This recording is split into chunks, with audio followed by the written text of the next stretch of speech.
દાહોદ જિલ્લાના લીંબડી ખાતે ભગવાન જગન્નાથજીની રથયાત્રામાં શ્રદ્ધા અને ઉત્સાહનો માહોલ હતો, પરંતુ આ ઉત્સવ એકાએક શોકમાં ફેરવાઈ ગયો હતો.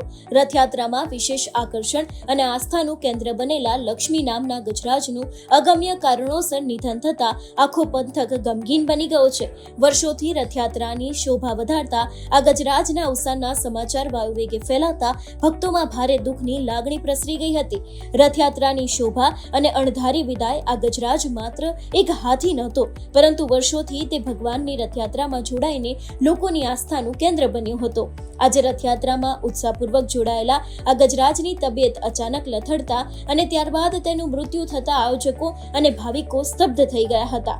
પશુ પ્રેમીઓ અને ભાવિકો તેને રડતી આંખે અંતિમ વિદાય આપી રહ્યા હતા. ત્યારે તેના સ્મૃતિમાં નિર્માણ પામશે હવે ગણેશ મંદિર. ગજરાજ પ્રત્યેના પ્રેમ અને સન્માનના પ્રતીક રૂપે સ્થાનિક ટ્રસ્ટીઓ અને ભક્તોએ એક આ ભાવુક નિર્ણય લીધો છે. જે જગ્યાએ ગજરાજની વિધિ મુજબ દફન વિધિ કરવામાં આવશે તે સ્થળને પવિત્ર ગણીને ત્યાં ભગવાન ગણેશજીનું એક ભવ્ય મંદિર બનાવવામાં આવશે. આ મંદિર દ્વારા લોકો ગજરાજની સ્મૃતિને હંમેશા માટે જીવંત રાખી શકશે.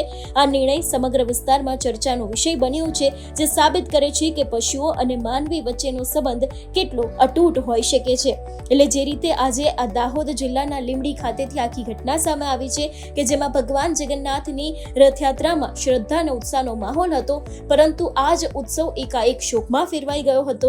રથયાત્રામાં વિશેષ આકર્ષણ અને આસ્થાનું કેન્દ્ર બનેલા લક્ષ્મી નામના ગજરાજનું અગમ્ય કારણોસર નિધન થતા આખો પંથક ગમગીન બની ગયો છે.